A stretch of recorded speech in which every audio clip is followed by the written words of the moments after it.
1년간 수고하신 우리 지체들이 몇 분이시죠? 이번에 수료하신 분이? 첫 질문부터 막히는군요. 네, 1년간 집중훈련 같이 수료하신 분이 몇 분쯤 됩니까? 몇 분쯤? 대략 관심 없죠? 우리 대충 한 몇 분쯤? 대충 한, 네? 8명 정도? 6명. 아, 그렇군요. 1년 동안 우리 평신도들이 자신의 삶을 좀 내려놓고 스케줄을 맞추어서 그 목사님들이 받는 훈련을 받는다는 것 참 귀한 일인데, 감사한 일입니다. 평신도에게 잘 열리지 않았을 뿐더러, 열렸다고 하더라도 이걸 감당할 수 있는 그런 평신도가 있겠어요? 그런데 또 이렇게 6명의 평신도들이 금년에도 6명이 이렇게 훈련을 받고 1년 동안 또 훈련을 받았습니다. 목회자분들이 받는 훈련을 받으셨는데, 이제 어떻게 뭐 목사를 하든지, 사모를 하든지, 은혜가 되셨습니까? 보람이 되셨습니까? 훈련을 받을 때, 그게 이제 저도 하도 반복해서 받아가지고 몇 회인지 기억은 안 되지만, 목사님 그 강사께서 저한테 이렇게 질문을 하셨어요. 구체적으로 이렇게 저를 불러놓고 말씀하셨는데, 김대현 목사님, 김 목사님은 비전이 이루어진다고 생각하십니까? 그래서 제가 아멘 이루어집니다 그랬더니 아닙니다 그러시는 거예요. 어이, 이거 이루어지는 거 아닙니까? 이루어진다고 생각하고 하고 있는데, 근데 목사님이, 강사 목사님이 안 된다, 안 이루어진다는 거예요. 세계 복음화가 우리의 생애에 이루어지겠는가 하실 때 저는 아멘 했는데 목사님은 아주 냉정하게 안 이루어진다. 세계 복음화는 우리의 시대에 물론 이루어질 수도 있겠지만 그건 우리가 알 수 없는 겁니다. 주님께서 하시는 것이니까. 그러면 세계 복음화라고 하는 이 사명과 비전은 어떤 역할을 하는가? 그분 말씀이, 목사님, 비전은 이루어지지 않고요, 또 이루어져서도 안 됩니다. 다만 비전은 우리의 마음에 불을 지필 뿐입니다. 그래서 미친 듯이 이 비전 이루어질 줄 알고 일평생 불타는 인생으로 우리 한 명의 인생이, 이 비전을 붙잡은 그 인생이 일평생 동안 주님 나라 위해서 불타는 인생으로 살아가도록 만드는 겁니다. 우리의 마음에 불을 지피는 역할을 하는 것이 비전입니다. 우리가 인간들이 조금 노력해서 이루어지는 비전, 그것은 비전이 아닙니다. 이것은 우리가 죽을 동 살동해도 될까 말까, 가히 하나님이 오셔야만 되어지는 비전, 그것이 비전입니다. 결국 비전을 성취하는 것은 살아계신 하나님이시고 부활하신 주님의 영으로 하는 것이라. 생각해보니까 그런 것 같아요. 베드로가 예수님이 다시 오신다고 생각했죠. 그 당시 초대교회 성도들은 예수님의 재림이 곧 일어난다고 생각했습니다. 그 당시 사람들이 예수님의 재림을 놓고 미친 듯이 달려갔습니다. 곧 일어난다고 생각하니까. 그러니까 그들이 불 속이라도 몸을 던졌습니다.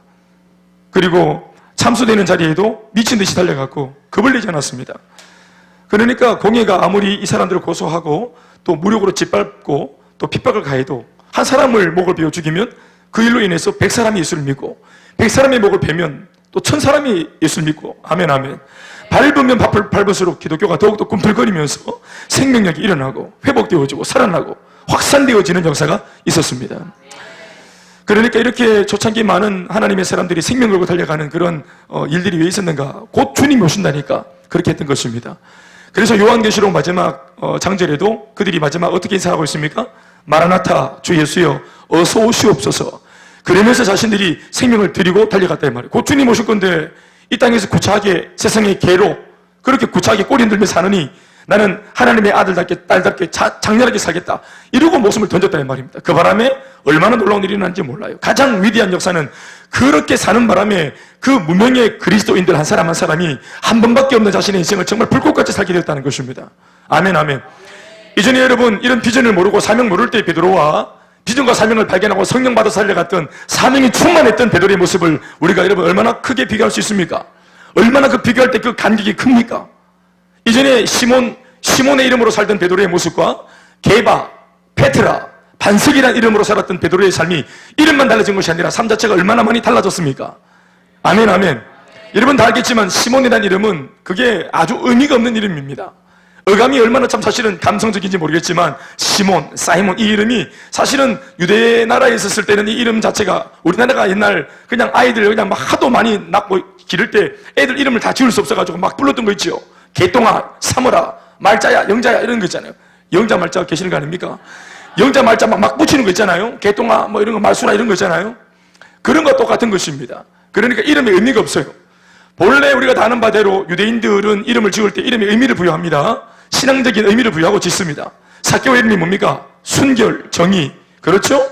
그러니까 이러한 뜻을 담는데 시몬이라는 이름의 뜻은 없습니다. 아무 뜻이 없어요. 그러니까 이 맹물 같은 인생을 살았던 시몬, 아무런 의미가 없이 살았던 시몬, 그냥 고등어, 꽁치 이런 거 대가리는 헤아리고 이렇게 살았던 어부 출신의 그 어부가 다 무식한 것은 아닙니다. 그러나 이렇게 살았어요. 무미건조하게 먹고 사는 일에 그냥 빠져가 살았다 이 말입니다. 그러니까 그렇게 살던 이 무미건조한 맹물 같은 인생의 시몬이 예수님을 만나면서 예수님이 예언합니다. 두 번째 만났을 때 예언합니다. 앞으로 내가 너를 게바라고 부르겠다. 게바는 번역하면 베드로라. 영어로 말하면 페트라, 반석을 말하는 겁니다. 내가 네 이름 페트라, 너의 이름 위에, 반석 위에 내가 내 교회를 세우겠다. 음부의 권세가 이기지 못할 거다. 할렐루야. 마태복음 16장에 한 번 더 이 약속의 말씀을 한 번 더 갱신시켜 주십니다. 그 말 그대로 베드로는 진짜로 아름답게 살았죠. 예수님께서 부활하시고 난 뒤에 자신을 배신하고 팔아먹은 베드로를 찾아가죠. 왜 찾아갔습니까? 예수님이 부활하자마자 자신을 팔아먹고 배신한 베드로를 왜 찾아갔습니까? 복수열전입니까? 이 새끼 내려라. 어떤 걸 머리 때리고 이렇게 그렇게 안 했죠. 왜 예수님이 그렇게 가셨습니까? 회복시키려고 갔습니다. 회복시키려고. 그때 예수님이 베드로를 회복시키실 때 베드로의 이름을 부르죠. 3년 반 내내 불렀던 이름은 베드로였습니다. 예수님은 베드로가 베드로답지 않았는데도 계속 베드로다. 너는 경강반석이다. 그렇게 부르셨어요. 그런데 그는 경강반석이 안 됐죠. 끝끝내 예수를 팔아먹고 배신했으니까. 그러니까 베드로답지 못했죠. 그래서 예수님이 베드로를 마지막 배신한 베드로를 죄책감으로 눌려있는 베드로를 찾아가셨을 때 어떻게 부릅니까? 요한의 아들 시몬아 이렇게 부르죠. 그 이름은 잊혀진 이름이죠. 예수 믿기 전의 이름입니다. 원래 본시 자연인으로서의 베드로의 이름이 시몬입니다. 의미 없는 맹물 인생. 그러니까 예수님께서 그 이름을 부르잖아요. 원래 그 이름을 부르잖아요. 우리가 자꾸 이제 세상 살 때 예수 믿고 살아갈 때 하도 많은 성도들이 저를 향해서 김 목사 그러니까 마치 제가 억만 제약 가운데 놓여 있다가 주님의 은혜를 통해서 구원받고 하나님 자녀가 되어지고 전적인 주님의 은혜로 목사가 된 사실을 잊어버리고 사람들이 하도 목사님이라 하니까 마치 내가 처음부터 목사였던 것처럼 우리가 착각할 수 있습니다. 착각할 수 있다고. 이름답게 살지도 못하면서 불려주는 그 직분답게 직분처럼 살지도 못하면서 그러니까 주님이 우리를 정말 많이 봐주시고 집사라고 부르고 아멘 아멘. 여러분 집사님도 대단한 겁니다. 초대교회 집사 7인방 보십시오. 스테반 집사 이런 사람 보십시오. 굉장한 사람들이에요. 집사한 사람이 웬만한 목사님 그냥 혀를 내두를 정도의 강력한 사역자였어요. 지금 우리가 그냥 흔히 부르는 이런 집사 부르기 곤란하니까 이름을 그냥 집사라 부르자. 뭐라 부르겠노 그러면. 그러니까 아무개 집사 이렇게 부르는 이런 게 아니라 이 말입니다. 호칭이 아니에요. 아시겠죠? 집사님 여러분. 그러니까 우리가 처음부터 집사였던 것처럼 사람들이 막 셀리더 하니까 하도 우리가 처음부터 마치 셀리더였던 것처럼 우리가 처음부터 고상한 인생이었던 것처럼 처음부터 열정 어린 사람이었던 것처럼 처음부터 나스린처럼 하나님께 바쳐진 사람이었던 것처럼 착각할 수 있습니다. 삶은 우리가 안 따라가면서도 언제 우리가 그런데 정신 차립니까? 우리 주님이 우리의 잊혀진 이름을 불러줄 때 우리 주신이 어딘지 불러주실 때 너 시몬이다. 너 맹물 아니냐? 너 개울가에서 막 그냥 뒹굴고 걸러먹던 동촌 출신 너 양아치 아니냐 김대현 너 이렇게 불러줄 때 정신이 번쩍 드는 것이에요. 거기서부터 다시 시작하는 겁니다. 요한의 아들 시몬아 네가 나를 사랑하느냐? 그래서 그 사랑의 마음이 지구순한 사랑의 마음이 진짜일 때 사역은 잘 못해도 주를 향한 사랑이 진짜일 때 아멘 아멘. 시몬의 모습으로 돌아가서 다른 거 다 튀우고 잘했던 것도 있고 못했던 것도 있고 시몬으로 돌아가서 처음 예수를 만났던 그 순간 주님을 사랑한다고 고백했던 그 순간으로 돌아가서 첫사랑으로 돌아가서 다시 시작할 때 하나님의 위대한 역사가 입혀져서 이 요한복음 마지막 장면에서 이제 지나서 사도행전 1장, 2장, 3장이 나오는 베드로는 완전히 강력한 베드로로 달라져 있습니다. 아멘 아멘. 그러니까 우리가 하나님 앞에 살아갈 때 예수 믿고 복음서에서만 머무르는 사람이 되면 안 됩니다. 마태복음, 마가복음, 누가복음, 요한복음, 복음서에서 우리의 구원자이신 예수님을 만나고 일사천리로 사람들의 모든 필요를 채워주시는 그런 구원자로서의 주님만 만나고 있는 복음서에 머물러서는 안 됩니다. 아멘입니까? 그래서 사복음서가 딱 끝나자마자 바로 일어나는 것이 뭡니까? 이어지는 말씀이 사도행전인 것입니다. 아멘이시죠? 이 신약 성경의 배열이 정말 은혜롭게 된 겁니다. 사실은 마태, 마가, 누가, 요한복음에서 이 복음을 통해서 충만한 은혜를 받고 복음을 통해서 수혜자가 되어서 많은 은혜를 받고 나의 구원자이신 주님의 은혜를 누리고 만끽하고 그리고는 곧장 우리가 가야 될 것은 사도행전으로 들어가야 되는 것입니다. 아멘이십니까? 사도행전의 뜻이 뭡니까? 액트. 사도들이 성령으로 충만해서 은혜 가운데 행했던 기록들. 아멘, 아멘. 그들의 삶의 행적들, 그들의 사역의 행적들, 그들이 삶으로 보여내었던 수많은 기록들, 그것이 사도행전입니다. 그러나 사도들이 그렇게 놀랍게 복음으로 행전을 기록할 수 있도록 살게 만들어줬던 그 역동적인 근원은 바로 성령이시죠. 그래서 많은 우리 교회학자들은 사도행전은 성령행전이다. 아멘, 아멘. 그리고 성도들이 개인적으로 사역한 것이 아니라 교회가 한 것이기 때문에 교회행전이다. 이렇게 말하는 것입니다. 아멘, 아멘. 우리 모두의 인생도 개인적으로 복음서에서만 머물면 안 되고 반드시 행전으로 넘어가야 됩니다. 어떤 면에서는 구약성경도 같은 원리로 적혀 있습니다. 400년간 종살이하던 애굽 땅을 떠나서 홍해바다 건너서 출애굽했던 그들이 주님 때문에 구원받고 아멘, 아멘. 그리고는 홍해바다를 건넌 이후에 곧장 어디로 향합니까? 가나안 땅 정복기가 기록되어 있는 겁니다. 아멘, 아멘. 출애굽에서 은혜 받은 그들이, 구원받은 그들이 곧장 어디로 가는 겁니까? 가나안을 정복하기 위해 가는 겁니다. 가나안이 세상입니다. 아멘, 아멘. 그러니까 복음서가 끝나고 우리가 우리의 행보가 사도행전으로 가는 것이 당연한 겁니다. 오늘 우리 성도들이 여전히 나는 복음서에서 머물면서 은혜만 받겠다, 내 가려운 것 긁어주고 내 필요를 채워주는 Savior, 구원자로서의 예수님만 만나겠다. 여러분, 예수님의 이름이 Savior, 구원자로서의 이름만 적혀있는 것이 아니라 많은 성경을 보면은 예수님을 향한 지칭이 구원자 Savior이 아니라 Master, 또 아멘이십니까? Lord, 나의 주인이라고 명시되어 있습니다. 그분은 우리 주인이십니다. 주인이신 분이 명령을 하달하시면 하달받은 우리의 주의 종들, 주의 제자들은 스승의 명령을 쫓아서 진격 명령이 떨어진 것 동시에 달려가는 것입니다. 아멘, 아멘. 어디를 향해서 가는 겁니까? 세상을 향해서, 땅끝을 향해서, 온 천하 만민을 향해서 달려가야 되는 것입니다. 사랑하는 여러분, 우리가 신앙이 나태하지 않을 수 있는 비결이 거기에 있습니다. 신앙이 태만하지 않을 수 있는 비결이 거기에 있습니다. 옛날 추억이나 헤아려 보고 추억의 앨범이나 뒤적거리면서 그때는 참 좋았다 이러고 있으면서 죽은 아들 뒷다리나 만지고 있는 이런 개념이 아니라 오늘 살아 벌떡거리는 신앙이 되기 위한 비결이 이 사명에 달려있는 것입니다. 그러니 예수 믿는 것이 축복이라면 믿는 예수를 전하는 것은 사명인 것입니다. 예수 믿고 받은 수혜가 축복이라면 내가 받은 은혜를 전하고 사는 것은 축복 위에 축복이에요. 은혜 위에 은혜입니다. 다른 등급의 은혜와 축복인 줄 믿습니다. 그러니 여러분 모두가 다 쓰임받고 살아야 합니다. 주님께 쓰임받고 살아야 합니다. 오늘 금요일 밤은 뭐 기도 좀 하겠다는 사람들이 나왔으니까 오늘 막 대놓고 말합시다. 예? 할렐루야.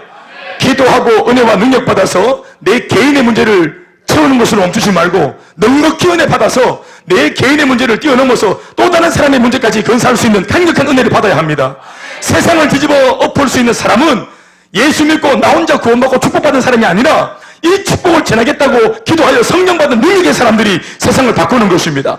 축복의 사람은 단순히 축복의 사람일 뿐이지만 성령받은 능력의 사람은 또 다른 사람들에게 축복을 전할 수 있는 사람들입니다. 더 가치로운 인생의 의미는 능력자가 되어서 이 복음 전하고 살아가는 거기에 있는 것이에요. 그래서 예수님이 이 땅을 떠나시면서 마지막에 제자들한테 마지막 주신 하사품이 뭡니까?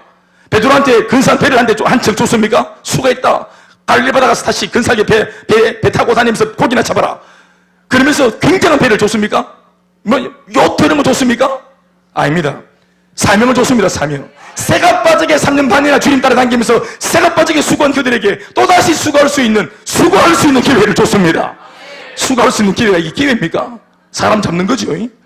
3년 반을 새가 빠지게 달려왔는데 또 사명을 주고 모든 민족으로 가서 제자를 삼아라 이거 딱 주고 바로 싹 날아가 보셔야 예수님 질문 같은 거 할까봐.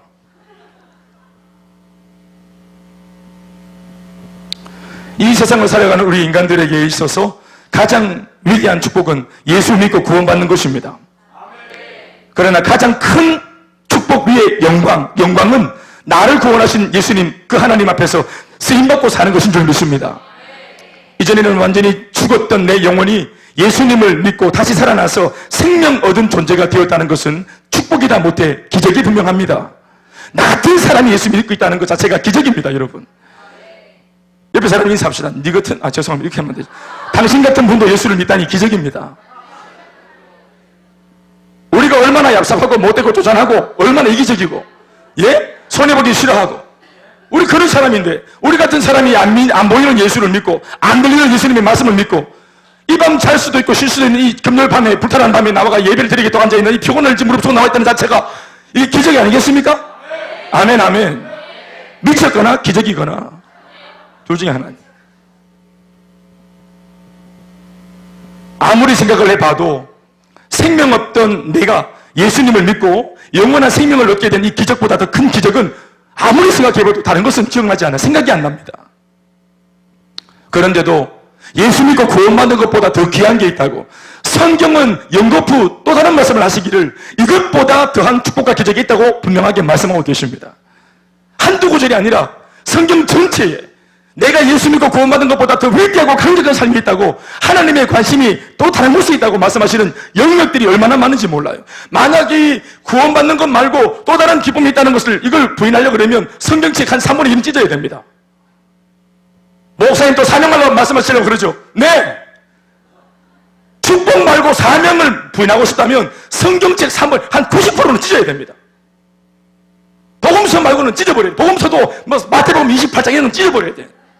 가서 뭐 민족을 삼아라, 간다, 이런 거 보편으로 파내버려야 돼. 어디 간단 말이고, 은혜 받고 여기 앉아 있어야지. 토막을 짓고 막 이래가 있어야지. 베드로처럼. 성경 전체적인 이 맥락이 끊임없이 하나님이 기뻐하시는 영역을 향해서 구원받은 이 사람들을 정작 일으켜서 구원받은 그 사람들이 머물지 못하도록 끊임없이 그들을 동기부여하고 독려해서 어디론가 자꾸만 가자고 말씀하시는 거예요. 아멘, 아멘. 그래서 저도 성경의 원리를 따라 여러분들에게 이렇게 말을 하는 겁니다. 제가 만약 바른 목회를 하는 목회자가 맞다면, 제가 정말 하나님께 제가 질책받지 않는 목회를 하려면 성도들이 성경의 원리를 따라서 예수 믿고 은혜만 받는 자리에 머물지 않도록 제가 끊임없이 여러분들을 독려하고 또 자극해서 무언가 여러분들이 매너리즘에 빠지지 않도록 끊임없이 기도하는 자리로, 사역하는 자리로 제가 몰아내는 것이, 몰아붙이는 것이 아마 그게 잘하는 목회인 것 같습니다. 아멘, 아멘. 교회 안으로 모으는 목회가 아니라 세상 바깥으로 흩어내는 교회, 흩어내는 목회. 우리 모두가 그것을 지향해야 합니다. 나가기 위해서 잘 모여야 하는 겁니다. 세상을 감당하기 위해서 교회가 부흥해야 되는 것입니다. 우리가 하나 되고 부흥하고 교회가 건강해야 될 이유가 그것 자체가 목적이 아니라 세상을 능히 감당할 수 있는 교회가 되기 위해서는 힘이 있어야 됩니다. 성도들이 순종을 해줘야 합니다. 마음을 모아줘야 합니다. 하나 되었다고 하나 된 것 자체가 목적이 아니라 듣기에 우리는 하나 되었다면서 이걸 기뻐할 것이 아니라 하나 되어서 뭐 하려 하는지, 교회를 건축해서 뭐 하려고 하는지, 교회가 부흥해서 뭐 하려고 하는지 그 목적 선언을 분명하게 해야 되는 것입니다. 아멘, 아멘. 우리 옛날 아주 기도하는데 초치는 그런 목사님들이 많았어요. 수련회 강사분이 자기가 분명히 에스겔의 환상이 열리도록 기도하라 해갖고 에스겔의 환상이 열리게 해달라고 마른 뼈다귀가 막 군대가 되는 그림을 막 꿈꾸면서 주여 하고 막 우리도 막 에스겔의 환상을 보여달라고 막 기도했더니 갑자기 목사님 한참 기도하고 있는데 근데 묻습니다 하더니 에스겔의 환상을 봐서 뭐 하려고 하노? 이랬었더라고. 어릴 때 정신없이 환상 보여달라고 기도하다가 묻기를 뜬금없이 환상을 봐서 뭐 하려고 하노? 이렇게 하니까 할 말이 없대. 그렇네? 이 산을 들어 바다에 빠뜨리게 해주시옵소서. 그래 막 산을 들어서 바다에 빠뜨리고 나무를 들어서 바다에 빠뜨리고 전신에 다 빠뜨리고 바다 다 오염시키고 그래 바다를 빠뜨려서 뭐 하려? 산을 들어 바다에 빠뜨리면 뭐 하려 하노? 이래 물으니까 할 말이 없대.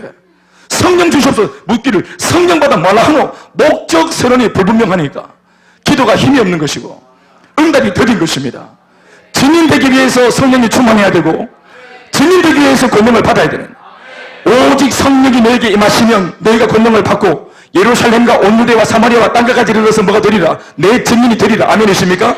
그러니 성령을 주시는 분의 의도도 증인되라고, 권능을 주시는 주님의 의도가, 우리한테 주시는 의도가 증인되라고. 그러면 기도 응답받기 빨라졌죠? 우리가 어떻게 기도하면 됩니까? 주님, 증인이 되게 싸우니 성령을 주시옵소서. 증인의 삶을 살게 싸우니 권능을 주시옵소서. 그러면 우리에게 기도 응답이 빠른 겁니다. 우리 교회의 부흥을 놓고 제가 그렇게 기도했습니다. 주님, 세상 감당하게 싸우니 교회의 부흥을 주시옵소서. 일꾼을 붙여 주시옵소서. 진짜로 영혼을 살리고 일꾼을 세우고 교회를 세우고 하나님 나라를 세우는 일에 우리가 정성들을 다할 테니까 주님 역사해 주십시오. 주님이 지난 7년 동안 물으셨습니다. 진심이냐? 김 목사 진심이냐?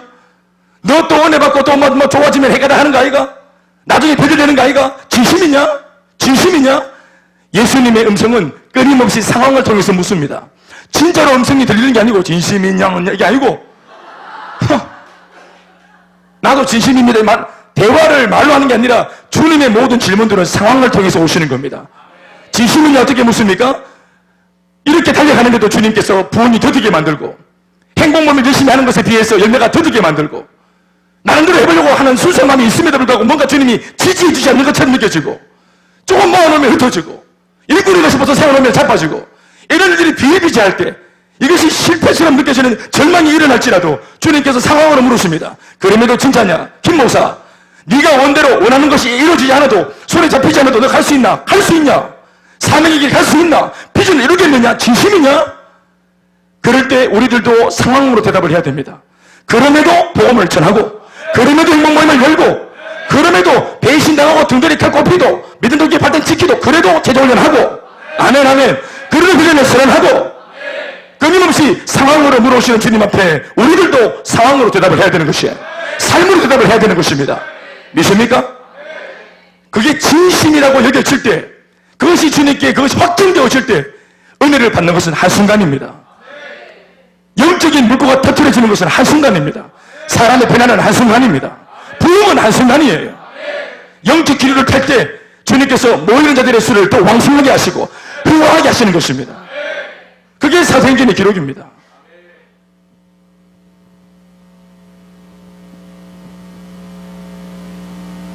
축복 위에 축복, 기적 위에 기적이 있습니다. 그것은 다름 아닌 내가 받은 구원을 또 다른 사람들에게 전하여 그들 역시도 나와 같은 기적을 경험하게 하는 일에 나 자신이 쓰임받고 사는 겁니다.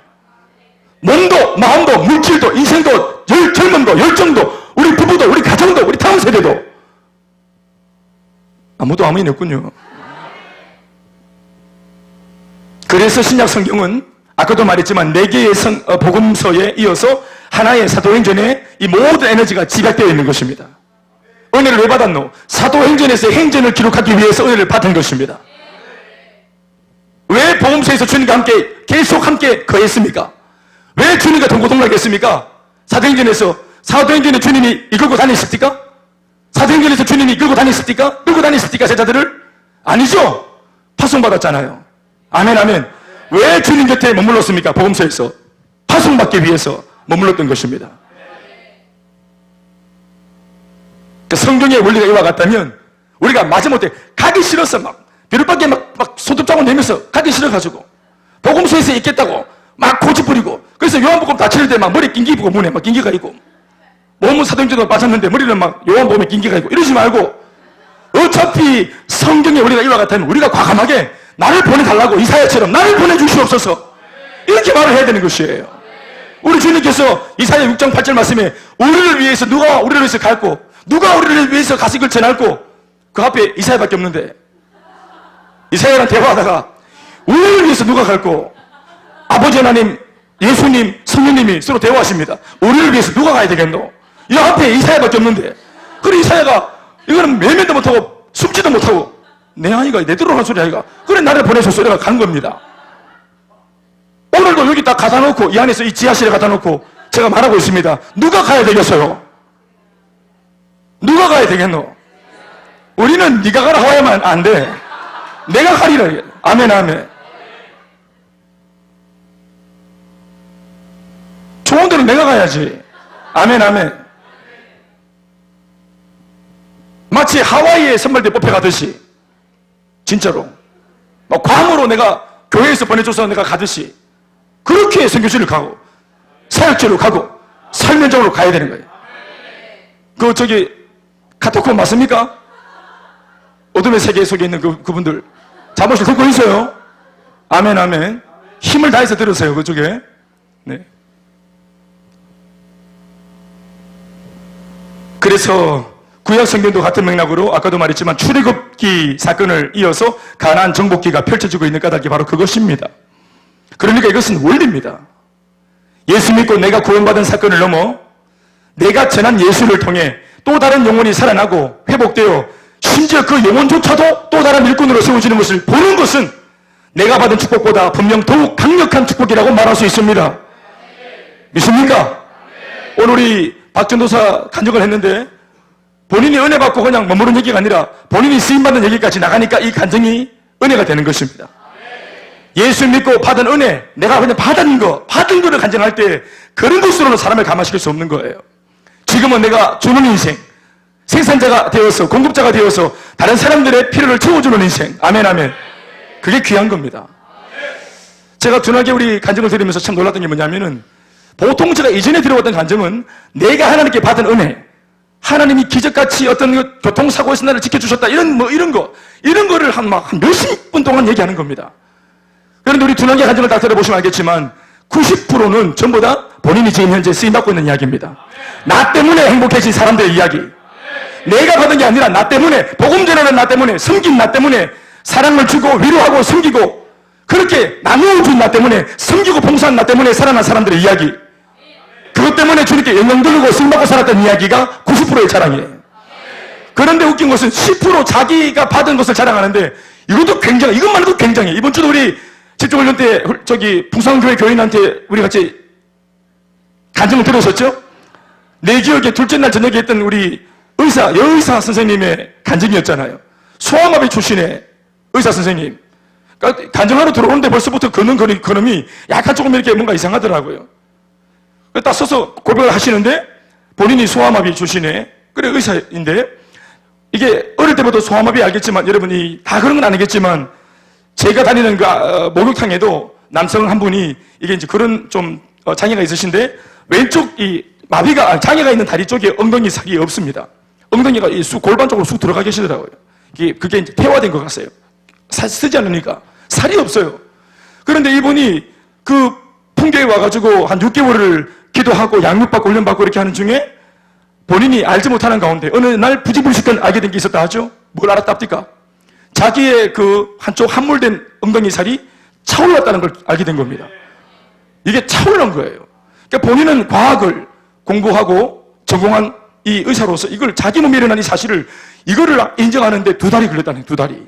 이거를 인정하는데 자기에게 일어난 기적인데도 이걸 인정을 하기가 2달이 걸렸다는 겁니다. 하나님이 하셨다고. 아멘 아멘. 그러니까 이러한 간증만 이거 엉덩이 살 차오르 물론 여러분들은 날마다 살이 차오르니까 뭐 기적이 아니겠지만 이런 장애우가 살이 이렇게 기적같이 차올랐다는 거, 근육이 차올랐다는 거 기적입니다. 예? 기적이거든. 근데 이 기적만 가지고도 천지를 다니면서 간증하겠다. 안 그렇습니까? 그런데 이런 간증은 그냥 지나가듯이 그냥 슥 지나가는 겁니다. 슥 지나가는 거예요. 그리고 더한 많은 부분에서 어떤 것을 할애해서 간증을 그렇게 얘기하냐 하니까 자기 때문에 지금 이제 살아난 사람들, 쓰임받는 이야기, 비전에 붙들려서 달려가는 이야기. 그러니까 간증이 힘이 실리는 것이다. 아멘 아멘. 우리에게 그런 간증의 스토리가 만들어지길 주의 이름으로 축원합니다. 받고 누린 이야기 말고 쓰임받는 이야기, 그 간증이 쓰여지길 바랍니다. 복음서 얘기도 참 귀하지만 사도행전으로 넘어가는 그 이야기가 쓰여지길 바라는 것입니다. 제자대학 1학기 내용에서도 제가 언급하고 있는 내용이지만 우리가 누군가에게 복음을 전하게 되면 그 개인에게 2가지의 뚜렷한 축복이 일어납니다. 하나는 지극히 개인적으로 복음을 전하려고 하는 비전과 사명을 감당하겠다고 말하는 그 사람, 행복 모임을 열고 복음을 전하고 다른 사람들의 필요를 채워주고 그러면서 막 달려가다 보면 개인적으로 그 사람이 영적으로 성장합니다. 아멘 아멘. 복음을 전하겠다는 사명을 감당하겠다는 이 일념 하나 때문에 사람 자체가 변화되는 겁니다. 그 전에는 자신의 미숙함이나 부족함이나 게으르고 나태함이 전혀 문제가 안 됩니다. 내 혼자 사는 데는 전혀 문제가 안 돼요. 성격이 괴팍해도 내 중심적으로 이기적으로 살아도 전혀 문제가 안 돼요. 그런데 누군가에게 복음을 전하는 상처받은 이 사람한테는 살고 죽는 생사의 문제인데 이 사람의 생사의 문제와 이 사람의 운명을 감당하겠다고 복음 들고 찾아갔을 때 내가 변화된 것이 없고 미숙하고 기도를 안 해서 성령이 충만함이 없어서 이 사람의 마음을 내가 움직일 수 없을 때 성령이 나를 통해 역사를 하지 않을 때 이럴 때 이것이 이제 크게 부담으로 다가옵니다. 그래서 안 하던 기도를 합니다. 안 하던 말씀을 봅니다. 남편과의 관계도 좋게 가집니다. 원망 불평 입에 말의 습관을 고칩니다. 대인관계 잘합니다. 어떻게 하든지 깨끗하게 나를 만들어서 귀인 쓰는 그릇이 될 수 있도록 성령의 통로가 될 수 있도록 그러면서 몸부림을 칩니다. 이전에는 새벽기도 나오라 해도 안 나오고 이전에는 예배 제발 좀 시간 좀 지키라고 해도 안 지키던 사람이 사명을 감당하자 하고자 하니까 목사 앞에도 아니고 셀리드 앞에도 아니고 누구도 아니라 하나님 앞에다 서니까 내가 문제가 되는 거예요. 그때부터 나의 미숙함이. 그래서 이 미숙함을 다루기 시작하는 겁니다. 그리고 예전에 기회가 있었을 때 훈련받지 못했던 그 사실들이, 그 게으름들이 갑자기 부끄럽고 좀 더 잘 받아놓을 걸, 좀 더 내가 잘 장착해 놓을 걸 후회가 생기는 것입니다. 그러면서 그 다음부터 예배드리는 태도가 달라지고 기도하는 태도가 달라지고 비전과 사명에 대한 태도가 진중해지고, 그러면서 삶이 달라지면서 나중에 급기야 주님이 나를 통해 쓰실 때 이 사람의 변화가 나를 통해 일어날 때 그 쓰임받는 기쁨 때문에 충만해지는 것입니다. 그러면서 개인적으로 성장을 하는 것이에요. 사명을 감당하려고 하면은 나 자신의 미숙함을 반드시 뛰어넘어야 합니다. 목사님하고 대판 싸우고 복음 전할 수 있습니까? 세리하고 대판 싸우고 복음 전할 수 있습니까? 내 자식하고 대판 싸우고 깔치 뜯고 머리카락 찢고 복음 전할 수 있습니까? 있습니까? 어렵습니다. 남편과 아내가 대판 싸우고 복음 전할 수 있습니까? 그 아침에? 없습니다. 그렇게 안 된단 말이에요. 세 가지 모임 인도하는 날 특별히 우리 자매들이 우리 남편들한테 잘 안락하지요? 매비 잘 맞춰주고 일부러 잘 맞춰주고 지살라고 지사역 잘하려고 남편들은 그런 걸 이용하시면 됩니다. 그리고 대외적으로는 세계 비전이 이루어지고, 아멘 아멘. 그러니까 나도 좋고 남도 좋고 주님께도 영광 돌릴 수 있는 좋은 일들이 복음을 전하는 현장 가운데 일어나는 줄로 믿습니다. 지금 우리는 행복 모임 진행하는 가운데 있으니까 지치지 말고 끝까지 이 마음을 잘 품고 달려갈 수 있길 바랍니다. 따라합시다. 나도 살고 남도 살리고 주님께 영광인 행복한 복음 전파 끝까지 감당할 수 있기를. 오늘 본문에 등장하는 이 여인의 변화된 모습을 보십시오. 그 이름도 유명한 사마리아 여자입니다. 또한 예수님 때문에 이렇게 변화된 한 영혼을 보고 계시는 예수님의 심정을 한번 헤아려 보십시오. 변화된 여자도 한번 떠올려 보시고, 변화되어서 마을로 막 급하게 회복되어서 돌아가는 여자의 그 뒷모습을 보고 있는 예수님의 흐뭇해하시는 모습도 한번 떠올려 보십시오. 예수를 믿게 되니 분명 사마리아 여인은 축복을 받은 것입니다. 그런데 이 여인의 변화와 회복을 직접 보고 계시며 심지어 그녀의 회복 사건 중심에서 쓰임받으신 예수님의 그 마음속 부요함과 기쁨을 한번 떠올려 보세요. 얼마나 예수님께 힘이 되었겠습니까? 한 사람의 복음을 받아들이고 난 이후의 변화의 모습이, 그것이 복음을 전한 예수님에게 얼마나 격려가 되고 위로가 되고 응원이 되었겠습니까?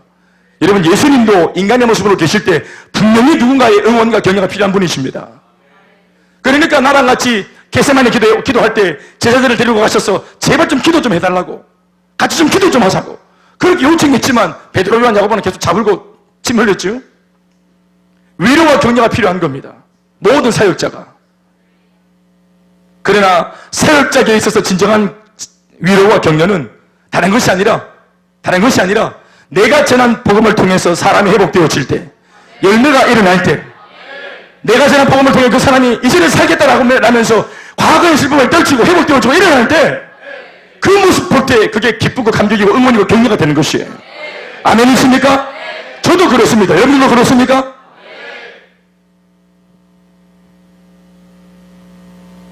여인도 축복받았지만 예수님은 더 큰 축복과 더 큰 기쁨으로, 물론 예수님께 축복이라는 말이 좀 그렇지만 그래도 더 큰 축복과 더 큰 기쁨으로 예수님 당신 자신이 충만해져 계심을 우리는 발견할 수 있습니다. 본문에는 분명히 이 상황을 예수님이 이 복음 전파와 여인의 회복을 통해서 분명히 예수님이 응원을 받았다고 말하고 있습니다. 이따가 제가 살펴드리겠습니다. 여인을 떠올려 보세요. 5명의 남자를 만나왔지만 만족이 없어 지금은 부적절한 관계의 한 남자와 살고 있습니다. 6번째 남자는 남편이 아닙니다. 그러니까 다른 부부, 평범하게 살고 있는 한 부부 사이에 들어가서 이 여자가 자기 욕심으로 그 남자를 꼬려냈든지 아무튼 부적절한 관계의 남자와 살고 있는 겁니다. 정식적으로 결혼한 게 아니에요. 그래서 예수님이 네 남편 데려오라 그러니까 남편이 없다고 거짓말하니까 네 남편 없는 게 맞다고 말하지 않습니까? 남편이 아닙니다. 지금 그냥 동거하고 있는 남자입니다. 6번째 남자. 그러니까 그 바람에 온 동네 사람들한테 온갖 무시와 모욕을 당하고 욕을 얻어먹고 있던 여자가 정오 12시에 아무도 안 보는 틈을 타서 물을 기르러 왔습니다. 부끄러운 삶인 줄 알지만 어쩔 도리가 없는 선택이었으므로 사람들이 멋모르고 자신의 겉모습만 보고 질책할수록, 욕을 할수록 그녀는 더 당당한 체 하면서 나를 세우고 살아왔을 것이 분명합니다. 얼마든지 떠오르는 드라마 같은 장면입니다. 여러분, 죄 지은 사람한테 죄인이라고 욕하면은 고개 숙입니까? 더 빳빳해집니까? 더 빳빳해지는 겁니다. 더 악으로 깡으로 사는 겁니다. 그러니까 더 날카로워지고 남는 것은 자존심밖에 없기 때문에 건들면 물어 뜯어버린다. 그러니까 사람들이 상종을 안 하는 거예요. 이 여자한테 걸리면 물어 뜯어버리니까. 죄악과 오만과 죄책감과 상처로 똘똘 뭉쳐진 인생, 이게 그녀입니다. 인생 전체가 상처입니다. 인생 전체가 실패입니다. 인생 전체가 죄덩어리입니다. 인생 전체가 분노입니다. 그렇게 인생을 비참하게 연명하던 이 여자가 결국은 예수님과의 대화 속에서 예수님이 그리스도인 것을 알게 되고 또 믿게 되어서 회복이 된 것입니다. 성경은요, 여인의 이 회복을 촌스럽게 여인이 회복되었다더라 뭐 이런 식으로 표현하지 않습니다. 이걸 대놓고 그냥 그거를 막 초등학교 수준으로 여자가 회복되었다 이렇게 말하지 않아요. 그렇게 말하는 것 대신에 이렇게 적는 것을 선택했습니다. 28절 말씀 다 같이 읽어보시겠습니까? 오늘 말씀 여자가 28절 4장 시작. 여자가 물동이를 버려두고 동네로 들어가서 사람들에게 이르되, 한 번 더 시작. 여인이 얼마나 강력하게 회복이 되었는가, 얼마나 강력하게 새롭게 되었는가, 변화되었는가를 바로 말해주는 행동이 뭡니까? 이 기록이 뭡니까? 물동이를 버렸다는 것입니다. 물동이를 버렸다는 것입니다. 복음은 물동이를 던져버리게 만드는 겁니다. 마셔도 다시 못 말하게 될 그 유한한 가치를 지푸라기라고 여기고 버리면서 이제는 영원한 동화줄이 되시는 예수님을 힘차게 붙잡게 만드는 것, 그것이 바로 복음이 하는 일입니다. 내가 복음을 부끄러워하지 아니하노니 이 복음은 모든 믿는 자에게 구원을 주시는 하나님의 능력이 됩니다. 헬라인도 유대인도 이 땅 모든 사람들이 복음을 통해서 구원받고 살게 되는 것입니다. 복음은 사람들의 인생을 뒤집어 엎는 강력한 역사요 능력인 것입니다. 인생의 모든 문제를 해결하신 예수님의 십자가의 승리인 줄로 믿습니다. 치고 살던 인생, 눌려있던 인생을 이기게 만들어주는 승리의 비결, 복음인 줄 믿습니다. 복음이 장착되어진 인생이 달라지는 것입니다. 비참한 게 뭡니까? 인생이 비참함이 뭐예요? 우리 엄마를 잃었어요. 아버지를 잃었어요. 사랑하는 남편을 잃었어요. 사별했어요. 사랑하는 가족을 잃은 슬픔 때문에 그렇게 몹시 울고 비통하고 아픈데 이게 때가 되면 배가 고프다는 거예요. 딱 죽겠다. 자식을 잃었습니다. 자식을 먼저 앞서 보냈어요. 마음 같아서는 같이 따라가고 싶고 죽겠다 싶고 막 절규하고 울고 그러는데 때가 되면 졸음이 오고 때가 되면 배가 고프다는 거예요. 그건 그거고 나는 먹고 살아야 된다는 거예요. 인생 전체가 지금 끝장날 정도로 이렇게 엄청나게 자빠지고 자초해 있는데 물동이 들고 목이 말라서 물 들어오는 거예요. 그 정도로 삶이 비참하면 물도 안 마셔야지. 그런데 목이 말라서 물을 들어와야 되는 거예요. 그러니까 이 물동이를 떠오는 것 자체, 이 물동이 자체가 얼마나 비참합니까? 삶이 아무리 어려워도 직장은 다녀야 되고 문제가 아무리 크게 터져도 장례 치르고 난 뒤에 학교를 또 가야 돼요.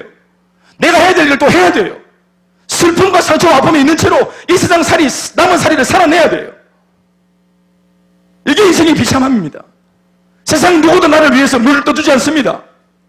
세상 누구도 우리 집에 와서 아픈 내 마음을 만져주지 않습니다. 직장 갈 마음이 없는 줄 알고 찾아와서 직장에 있는 상사가 한 1년간은 쉬어라고, 마음 회복될 때까지 쉬어라고 말하지 않습니다.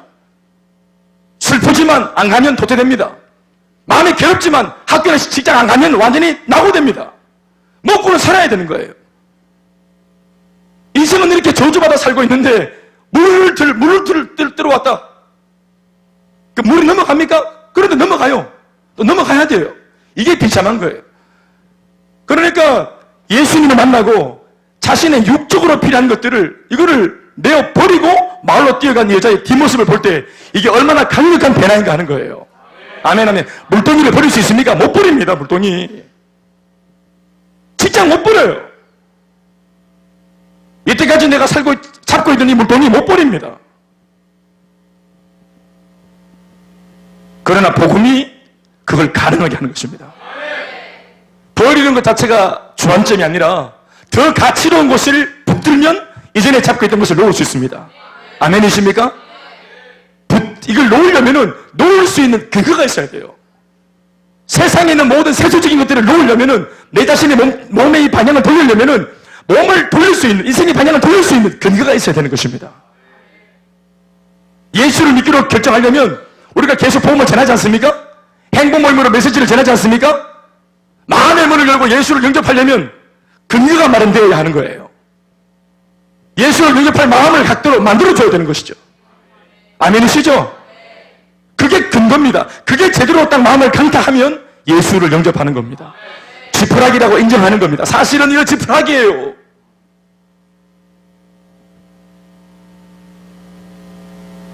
우리 박 전도사님이 그래서 취업 통보가 왔는데도 본인이 그걸 잠시 거절하고 이렇게 했다는 얘기, 제가 그 얘기를 딱 듣고는 이게 그냥 훈련 잠깐 받기 위해서 거절하는 그런 그림이 아닌 것 같다. 본인은 모르고 하지만 그 배경 속에는 분명히 뭔가가 있는 것 같다.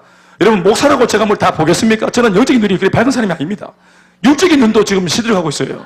요즘에는 글을 볼 때 이렇게 띄야 됩니다. 이 띄야 보이더라고. 띄야지 보이더라고. 이걸 이렇게 띄야 보이는데 저는 안 띄고 봅니다. 이렇게 한참 있으니까 보이더라고요. 자존심이 남아가지고 못 뛰겠더라고요. 이렇게 보는 자체가 너무 쪽팔리는 게 말이 안 돼. 인정할 수 없어요. 자신은 안 보이는데요, 보일 때까지 보는 겁니다. 이게 인정할 수 없다면서. 눈도, 유신의 눈도 제일 심한데 형님 눈이 밝아지겠어요, 제가? 그렇지만 제가 저 형제의 인생의 1년 뒤, 5년 뒤는 내가 모르겠습니다. 안 보이지만, 그러나 요 행보의 다음 행보가 뭔지는 진작에 오는 거예요. 한 10m 앞에, 한 달 뒤의 모습, 요런 정도는 짐작이 오는 겁니다. 그래서 제가 기도를 한번 해보라고 기도 제목을 제시한 겁니다. 또 기도 제목 제시하고 기도는 지가 하는 거고, 응답 없으면 그만이지 뭐. 안 그렇습니까?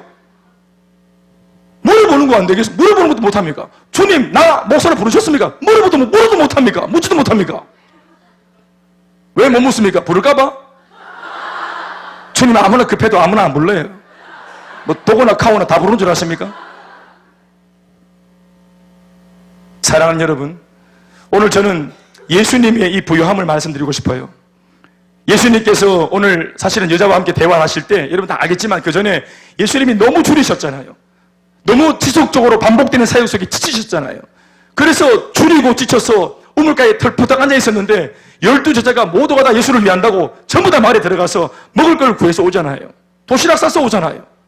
그때 예수님이 하셨던 그 행보가 제자들이 잠깐 음식을 구하러 갔다가 오는 사이 그 짤막한 찰나에 있었던 사건이에요. 그 짤막한 찰나, 이때까지 복음을 전하다가 영혼을 구원하는 사역을 하다가 이때까지 그거 하다가 지친 예수님이 잠시 쉬고 있다가 쉬고 있는 중에도 예수님 눈에는 또 우물가에 물 들어오는 여자가 또 보이는 거예요. 내가 때문에 통할 것 같은데 또 가! 이런 느낌이에요. 지를 수 있지 않겠습니까? 우리 미경이가 직장에 우리 치과 치기공으로 이렇게 전부 다 입 열고 이렇게 막 이빨 빼고 발치하고 이렇게 하는데 정말 지치고 몸이 막 피곤할 때 또 입을 벌리고 오면은 또 가 싶은 마음이 없습니까? 대답은 안 해도 됩니다. 또 가 싶은 마음이 안 있겠어요? 있습니다. 그런 게 있어요. 정말 질리는 거 있어요. 질리는 거. 방금 끝냈는데 또 가 이런 느낌이 또 있단 말이에요. 질려버린다 이 말이에요. 그런데 예수님은 그런 게 없었어요. 그거 하다가 지치셨는데 또 복음이 필요한 사람이 나타나니까 바로 또 말을 걸면서 또 복음을 전하시는 거예요. 그러면서 여자가 회복되어서 뛰어가고 난 뒤에 12제자가 도시락 들고 막 뛰어왔어요. 김밥 천국기를 들고 왔어요. 그러니까 막 예수님들이 김밥 천국 막 꺼내버리니까 나는 너희들이 알지 못하는 양식이 있다는 거예요. 그 사람들 얘네들이 영적인 말을 못 알아듣고 우리보다 누가 먼저 도시락 벨도를 갖다 드리는 것 같다 이런 얘기를 하는 겁니다. 보십시오. 30절 말씀에 미안합니다. 31절 말씀 시작. 그 사이에 제자들이 청하여 이르되 랍비여 잡수소서. 얘들은 전부 다 밥밖에 몰라요. 이게 잘하는 줄 알아요. 이게 예수님 응원인 줄 아는 거예요. 뭐 이런 것도 참 한 번씩 필요할 때도 있습니다. 목사님 잡수소서 이러면서 내 뿌리 묻지만 말고 같이 밥도 좀 먹고. 32절 말씀이 그랬더니 예수님 하신 말씀이 시작. 너희가 알지 못하는 먹을 야식이 있느니라. 그럼 우리 왜 보냈노? 뭐 있었는가 봐. 와, 너무하시네. 그래서 뿔따고 났어. 왜? 헛소한 것 같으니까. 33절 말씀, 그들의 어리석은 대화를 들어보세요. 시작. 제자들이 서로 말하던 누가 잡수실 것을 갖다 드렸는가 하니 이게 천지 누가 물리적으로 뭘 먹었다 생각하는 겁니다. 그때 예수님께서 수준이 안 된 이 아이들을 놓고 영적인 음성을 딱 들려주십니다. 34절 35절 시작. 예수께서 이르시되 나의 양식은 나를 보내신 이의 뜻을 행하며 그의 일을 온전히 이루는 이것이라. 뭡니까? 하나님께서 예수님을 이 땅에 보내신 아버지의 뜻이 뭡니까? 이 땅에 예수님을 파견하신 선교사로 파견하신 보내신 아버지 하나님의 뜻이 뭡니까? 영혼을 구원하는 것입니다. 세상을 구원하는 것입니다. 그리고 아버지의 뜻을 온전히 이루는 것. 이왕지사 해야 될 일이 있다면 그 일을 이왕지사 마지못해 하는 것이 아니라 이왕지사 내 사명이라면 어떻게 하는 것이고 최선을 다해서 최고의 것으로 주님께 올려드리는 온전히 그 일을 하는 것이에요. 아멘 아멘. 내가 존재하는 이유와 목적을 분명히 알고 그걸 알 때 의무와 책임으로 감당하는 것이 아니라 그 일을 행하는 과정 자체도 은혜롭게. 아멘입니까? 나의 보내신 이의 뜻을 행하며 그의 일을 온전히 이루는 것, 이것이라. 그게 뭡니까? 힘을 다해서 사람의 영혼을 구원하는 것이라 이 말입니다. 그것이 나를 보내신 아버지의 뜻이고 그분의 보냄을 받아 파송받은 내가 자리에 존재하는 이유라 이 말입니다. 아멘 아멘. 너희는 천지 복음을 전하라고 그렇게 말해도 언제나 하는 말이 넉 달이 지나야 추수할 때가 이릅니다. 지금은 좀 시기상조입니다. 이래서 하는 겁니다. 이 사람들은 넉 달이 지나도 또 물으면 또 넉 달 뒤라고 말합니다. 끊임없이 핑계대고 변명하고. 복음은 넉 달 뒤의 복음이 아니라 오늘의 복음이 되어야 합니다. 따라합시다. 오늘 해야 한다.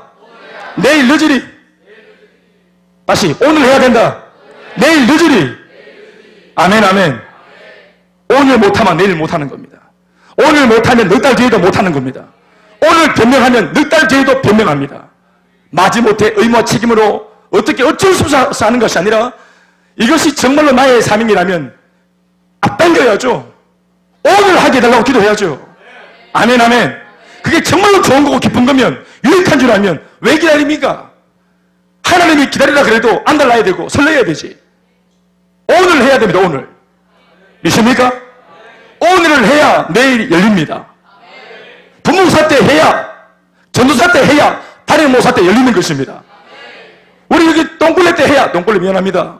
달리 표현할 게 없어요. 또 훌레 때 해야, 세리드 때 합니다. 죄송합니다.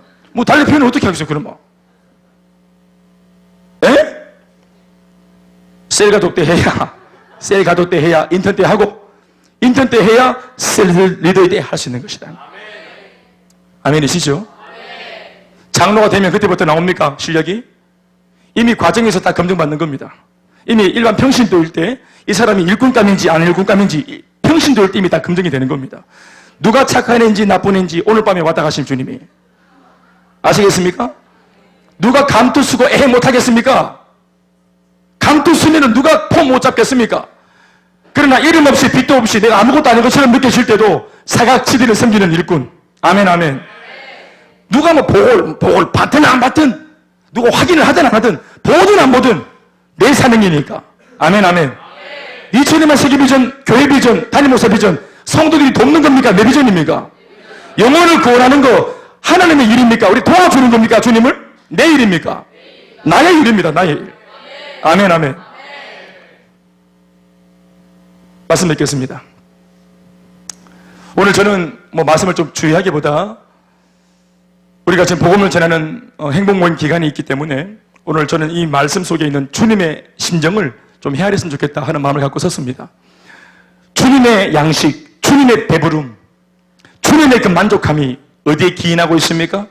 영혼이 구원되어질 때. 여러분이 불행한 여자가 예수 만나서 기쁘다고 물동이를 집어 던지고 자기를 욕하던 사람들을 만나려고 이 기쁜 소식을 전하려고 그렇게 기뻐가지고 치마를 막 바람에 나부끼면서 그렇게 막 올 때는 우거지상으로 왔던 여자가 이거 뭡니까? 이거 천조가락이 뭡니까? 히잡 이라합니까? 뭡니까? 이거 막 뒤집어 쓰고 왔는데 딱 던지고 그리고 막 해변가 자유함으로 막 동네 사람들 하면서 마실 향해서 막 뛰어가는 물동이 집어 던지고 막 뛰어가는 내가 예수 만났다고 내가 그리스도를 만났다고 내가 인생의 해답을 발견했다고 좋은 소식 기쁜 소식을 발견했다고 달려가는 이제 내 말을 좀 들으시오 동네 사람들 나도 살고 당신들도 살 수 있는 길이 열렸어 그러고 달려가는 건 말입니다. 제가 2006년도에 두날개 제가 훈련 받으면서 얼마나 기뻤는지 몰라. 훈련받을 때 전화기를 끄라 합디다. 그래서 제가 요거 하나 불순종했습니다. 전화를 물론 끊었지요. 화장실 갈 때 들고 나갔습니다. 화장실 일부러 갔어요. 우리 그 청년들, 임원들한테 문자 보내려고. 내 문자 딱 보냈습니다. 너희들 이번 주 금요일 날 다 모이라. 싹 다 모이라. 우리에게 살 길이 열렸다. 얘들아, 살 길이 열렸다. 진짜 우리에게 앞날이 이제 열린다. 우리 그렇게 개케묵은 문제를 돌파할 수 있는 비밀을 발견했다. 목사님 이거 들고 간다. 복음 들고 간다. 딱 기다리라. 애들이 다 삽시간에 연락해가지고 두고로. 그 금요일날 새카맣게 모였어요. 저쪽에 H교회 있을 때. 그래 금요 예배 다 드리고 나서도 애들이 한 60명 이상 남았습니다. 새벽 4시까지 카페에 다 데려가가지고 거기서 우리 또 2차 집회했잖아요. 저도 전하면서 울고 듣는 그들도 울고 가슴 뜨거워하고. 그리고 제가 사과했습니다. 이때까지 내가 너희들 삶의 현장에 뛰어들지 못한 것 정말 미안하다. 아버지 때문에 힘들다고 말할 때 기도할게. 언젠간 좋은 날이 올 거야 라고 말하는 이상 제가 그 아버지를 만나러 뛰어가지 못했던 것 정말 미안하다. 내 갈게. 아버지 내 만나러 갈게. 너희 어머니 내 만나러 갈게. 너희들 고난의 현장에 내 들어갈게. 그래서 애들이 막 진짠가 뭔가 그래서 막 이걸 막 스케줄을 잡고 뛰어가고 그때부터 막 역사들이 일어난 겁니다. 아멘 아멘. 저 개인적으로도 좀 충격적이에요. 그러니까 부산에서 이 은혜를 발견하고 그리고 제가 깨닫고 우리에게 살 길이 열렸다 하면서 그리고 제가 막 달려오는 걸음이 마치 오늘 물동이를 던지고 달려가는 여자의 모습 같지 않겠는가. 그것을 뒤에서 지켜보는 우리 예수님의 마음이 얼마나 흐뭇하실까, 얼마나 좋으실까. 우리들도 마찬가지로 복음을 전하고 영혼이 회복되어져서 사진을 보니까 밝은 얼굴의 모습으로 사진을 찍고 행복 모임 그 수많은 사람들의 사례들이 올라오면서 같이 이렇게 책 들고 이렇게 이러고 찍는 모습들 보니까 우리 또 우리 여기 채원이 이런 친구들도 우리 보니까 또 이렇게 찍을 때 사진을 왜 그렇게 찍는지 모르겠지만 얼굴만 가리고 이렇게 찍고 왜 찍는 그걸 막 찍었던데 막 얼마나 아름다운지 모르겠어요. 손등도 아름답다. 제가 오늘 이 말씀을 묵상하면서 생각을 해봤어요. 나의 양식은 뭔가? 나의 양식은 뭘까? 물론 우리 주님 예수님이죠.